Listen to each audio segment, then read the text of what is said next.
छठ से पहले बिहार में राजनीति का सूरज तेजी से चढ़ने लगा है। लोकगीतों, घाटों और जनसभाओं के बीच अब चुनावी माहौल अपने चरम पर है। प्रधानमंत्री नरेंद्र मोदी ने समस्तीपुर और बेगूसराय से अपनी रैलियों की शुरुआत कर दी है। एक तरफ कर्पूरी ठाकुर की कर्मभूमि, दूसरी ओर लोक गायिका शारदा सिन्हा की धरती। यानी मोदी ने चुनावी मुहिम की शुरुआत बिहार की संवेदना और अस्मिता दोनों को प्राथमिकता देकर की है। समस्तीपुर में पहली रैली के बाद बेगूसराय में दूसरी सभा का आयोजन राजनीतिक गलियारे में चर्चा का विषय बन गया है। प्रधानमंत्री ने अपनी चुनावी मुहिम की शुरुआत जननायक कर्पूरी ठाकुर की जन्मभूमि समस्तीपुर से की। लेकिन सवाल यह है कि महज 50 किलोमीटर की दूरी पर बेगूसराय में दूसरी रैली का चुनाव क्यों किया गया? कुछ राजनीतिक विश्लेषक इसे छठ पर्व से पहले एक महत्वपूर्ण संकेत मान रहे हैं। इस चुनावी रणनीति को देश की मशहूर लोक गायिका और छठ गीतों की रानी लोक गायिका शारदा सिन्हा के ससुराल से भी जोड़कर देखा जा रहा है।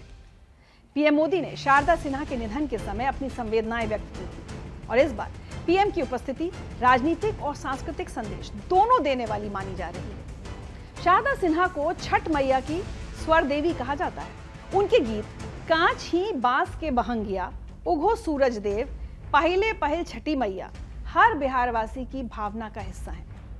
वो सिर्फ गायिका नहीं बल्कि बिहार की सांस्कृतिक पहचान है। उनकी ससुराल बेगूसराय जिले में है और इसी कारण जब पीएम मोदी वहां रैली के लिए पहुंचे तो विपक्षी खेमे में हलचल मच गई। जब चुनावी प्रचार की शुरुआत छठ पूजा से कुछ दिन पहले की गई और उसमें छठ गीतों की रानी मानी जाने वाली शारदा सिन्हा जी का संदर्भ आया तो ये न केवल सांस्कृतिक रूप से बल्कि भावनात्मक रूप से भी जुड़ा था और ये राजनीतिक समय साधना भी थी।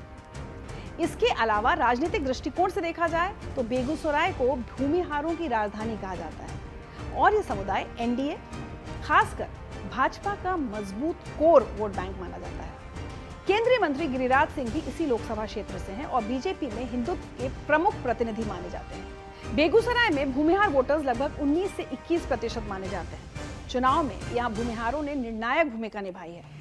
राजनीतिक विश्लेषक बताते हैं कि बीजेपी ने समुदाय को ध्यान में रखकर अपनी रणनीति विकसित की है। इस बार विपक्ष ने भूमिहार नेताओं को टिकट देकर बीजेपी के मजबूत वोट बैंक में सेंध लगाने की कोशिश की है। ऐसे में पीएम मोदी की बेगूसराय में उपस्थिति न केवल राजनीतिक संदेश देती है बल्कि एनडीए की रणनीतिक बढ़त को भी मजबूत करती है। समस्तीपुर और बेगूसराय रैलियों के माध्यम से प्रधानमंत्री लगभग 25 से 30 विधानसभा सीटों पर अपना प्रभाव जमाने की योजना पर है। समस्तीपुर की रैली ईबीसी यानी अति पिछड़ा वर्ग को लुभाने की रणनीति का हिस्सा है, जबकि बेगूसराय में बरौनी रिफाइनरी, गंगा नदी पर पुल और विकास परियोजनाओं का जिक्र कर युवा वर्ग को रोजगार और विकास का संदेश दिया जाएगा। ये रणनीति दर्शाती है कि पीएम मोदी केवल जातिगत गणित पर ही नहीं बल्कि विकास और रोजगार के मुद्दे पर भी चुनावी माहौल बनाने में जुटे हैं। बेगूसराय लोकसभा क्षेत्र में कुल 7 विधानसभा सीटें आती हैं जिन पर बीजेपी का दबदबा कायम है। बावजूद इसके ये क्षेत्र आरजेडी के यादव मुस्लिम गठजोड़ और सीपीआई के पिछड़े वर्ग के लिए रणनीतिक दृष्टि से काफी महत्वपूर्ण माना जाता है।